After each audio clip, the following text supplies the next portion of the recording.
When Jesus heard this, he withdrew to a deserted place. He withdrew to a wilderness place, to a desolate place. He withdrew to a solitary place. All those words appear in different translations, and the Greek word has more to do with abandonment than with the wild. It's empty, it's uncultivated. The same root is used in Galatians to describe a woman who has been abandoned and left vulnerable by her husband. It was known to be a place abandoned by the government. So on the one hand, it was safe from the reach of Herod, and on the other hand, it was a lawless and dangerous place. Abandoned. Danger.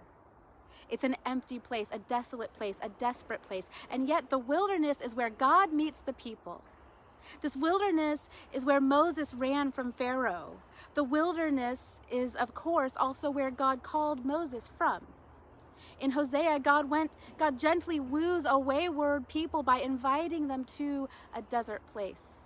In Deuteronomy, God meets Jacob, who has been driven into the wilderness by his own deception and greed, in that solitary place. Holy Wisdom tells us of this God's wilderness retreat with Jacob. It says the Eternal One found him in a deserted land. In the hollowing waste of wilderness, God encircled him. God cared for him. God kept him as the apple of his eye. The wilderness is a desperate place where God meets us. The wilderness is an abandoned place where God comes close and not only comforts us, but calls us into our role in the work of liberating love and justice and welcome for all of creation. As our own fragmented souls search for wholeness in the deserted place, again and again, God meets us, heals us, and calls us to join in the movement for wholeness in a fragmented world. When Jesus heard this, he withdrew to a solitary place. The question we're left with is, what did Jesus just hear? John the Baptist had been killed for sport as a part of a birthday celebration for Herod's stepdaughter. John the Baptist, a threat to empire's abusive waves, had been murdered violently. John, who said he came to make a path for Jesus' way, was murdered.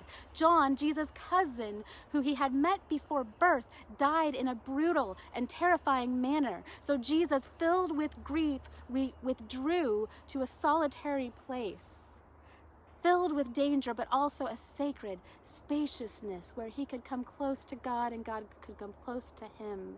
As we always remember, Psalm 18:34 reminds us that God is near to the brokenhearted and binds up those who are crushed in spirit. Jesus, the cousin, withdrew to the wilderness place to air out his wounds and be bound up by a loving and present God.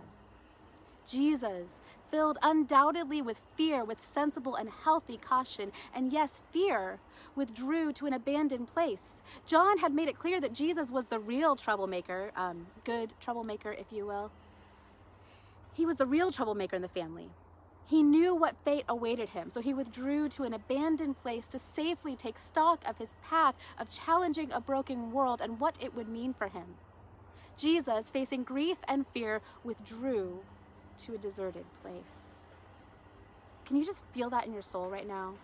My mind keeps tracing back to our last days in person before COVID gave us the sensible and healthy caution and yes, even fear. Before the grief that 2020 had planned for us started to really take root.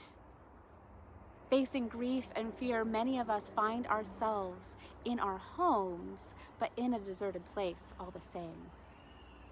God is near to the brokenhearted and binds up those who are crushed in spirit.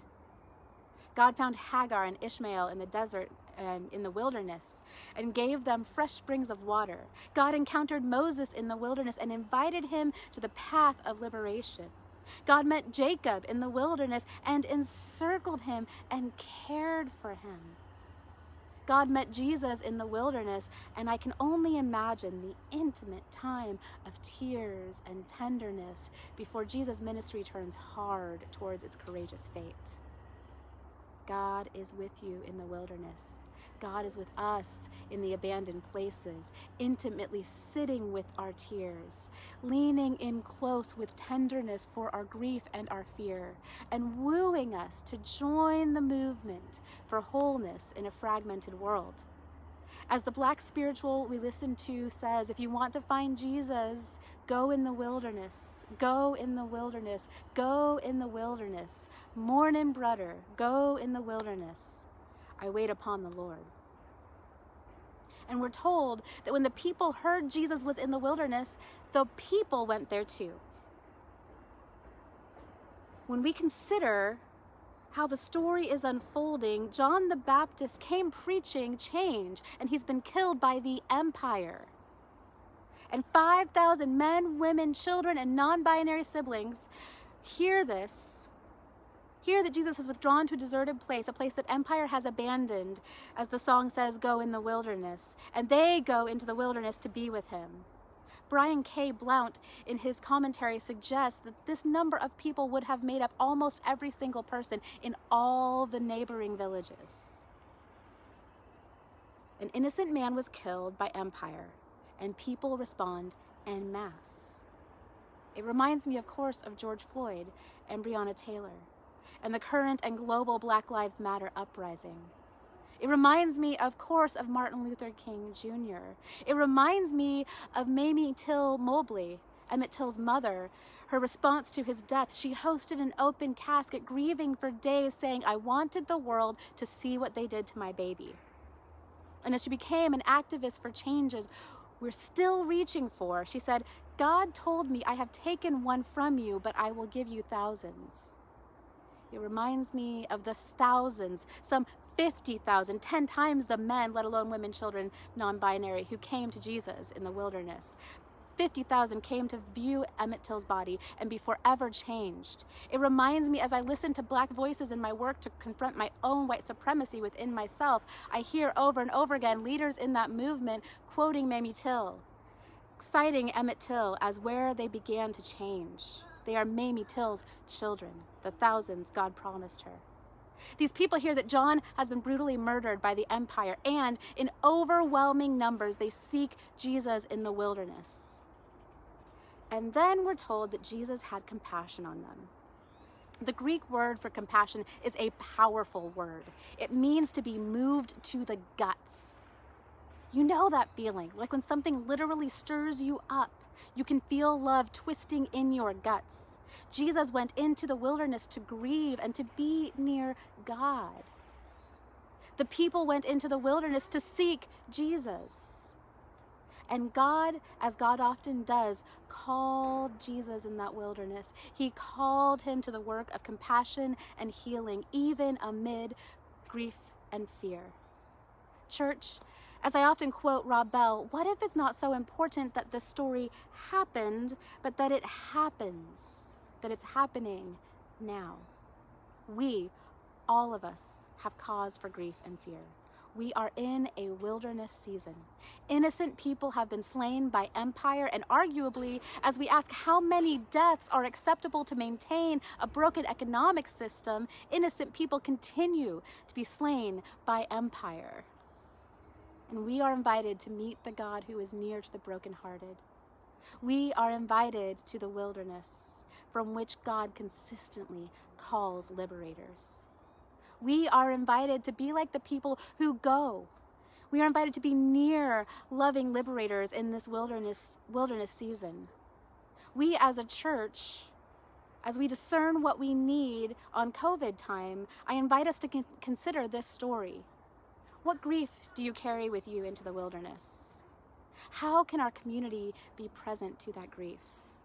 What fear do you carry with you into the wilderness, and how can our community be present and engage that fear?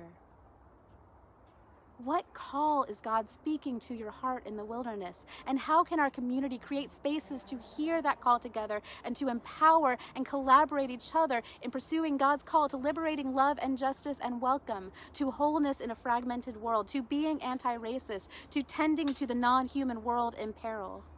What compassion are you feeling? What is moving in your guts? How can we as a church collaborate in living out that compassion, living out that healing? Imagine that we are in quarantine for the rest of this year and possibly another year. I hope not, but imagine that we are. What do you need in this wilderness season? How can the church collaborate to meet those needs? What do others need? How can the church collaborate to meet those needs? Blessings to you all as you contemplate this story and how it echoes in our stories, how it's echoing in the story of the world, and how God is calling us to live. Amen.